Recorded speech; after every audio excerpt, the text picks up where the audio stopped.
actually was leading the surveys anyway.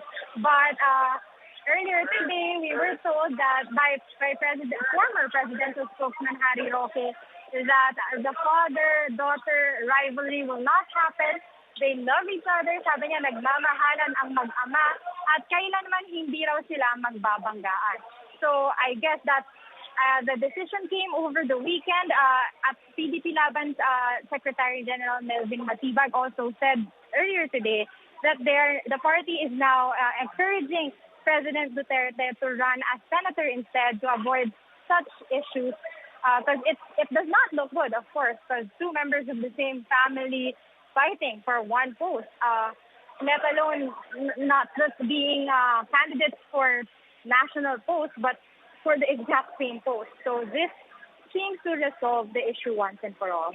Menchu? All right, that issue seems to be resolved for now, but I'm sure that there's a lot going on since this is the final day for substitution of candidates. Ano pa ang yung ibang nangyayari dyan sa loob? Sorry? I know that there's a lot going on today since today is the last day for filing for substitution of candidates. Can you tell us what else is going on inside the COMELEC right now? Actually, there's some line that has formed right at the entrance door for participants who will withdraw or substitute their party candidates. It's around less than 20 minutes before the 5 o'clock deadline. And we are expecting that those who fell in line before 5 p.m. will be accommodated. Actually, just for today, COMELEC included 2 more desks to process to accept the withdrawals and substitutions of political parties. So they are really trying to accommodate more of these last-minute changes, considering there has been over a month for parties to consider what their final lineups are. But of course, as spokesman James Jimenez puts it, ganun talaga Filipino, gusto last minute yung final steps, parang mas dramatic kasi ang dating. So we're seeing that exactly right now, like what happened during the last day of the week-long filing of certificates of candidacy. But we expect this to finish, if not exactly at 5, maybe a few minutes later. We'll keep you updated as to the developments here.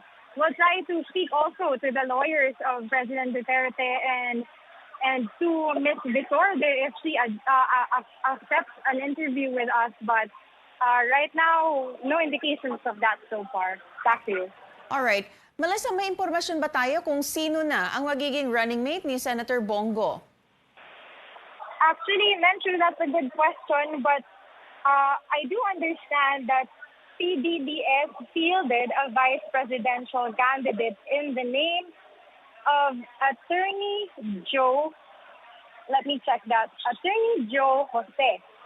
That is their vice presidential bet as of the October 29 list, tentative list of candidates released by COMELEC. We have yet to check if there's been a withdrawal filed under his name, but we'll see if their representatives or he is in any of these tables. We'll get back to you on that, Nancy. All right. Mel, bukod kay Pangulong Duterte, sino pa yung ibang nag-file ng candidacy ngayon? Actually, yung mga surprises natin today, just retired Police Chief Guillermo Eleazar was among the early birds today. He announced his plan to run as senator yesterday. He joined Partido Reforma, the party of Senator Ping Lacson and Senator Tito Soto. He went here. First, it was Paolo Capino, the original senatorial aspirant of the party, who came here to withdraw. And then shortly after, Ms. Eleazar came in. He was accompanied by his wife, and he submitted his substitution papers. Said he will prioritize peace and order bills if elected. And then by noon came former NDSL tax spokesman Antonio Parlade, we had information from Saturday that the person who withdrawn as presidential aspirant of KDP party was going to nominate him as substitute, but he wasn't replying or confirming our media inquiries if he is indeed pushing through. But when he went here today, he personally filed his substitution even if he didn't really have to. So he explained that he really couldn't count on anyone else because he was triggered by the moves in the Congress, particularly in Senate, to defund and dissolve or dismantle the task force meant to battle communist insurgency. Mr. Parlade then explained that he cannot support Senator Bong Go despite being the ally of the administration, saying he's, quote, also part of the country's problem. He says he does not agree with how he handles or how he supposedly controls President Duterte and gatekeeps access to the president. Now, Senator Boha refuted those allegations. And then came Senator Secretary Harry Roque, who also came to file as the substitute senatorial candidate of People's Reform Party. And then now, it is Mr. Benfica and his lawyers filing for the COC of President Duterte. They have just finished the process of filing the substitution and making it official. So now they are facing the media for some photo opportunities.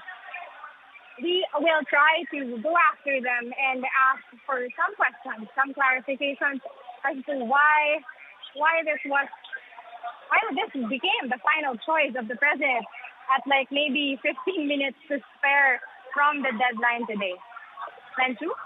All right, thank you. Our Melissa Lopez there reporting live from the COMELEC headquarters.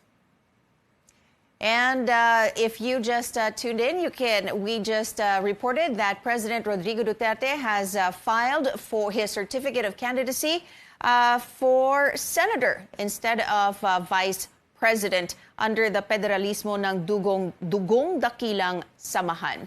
Stay tuned to CNN Philippines for news you can trust. I'm Menshu Makapagal. Good afternoon.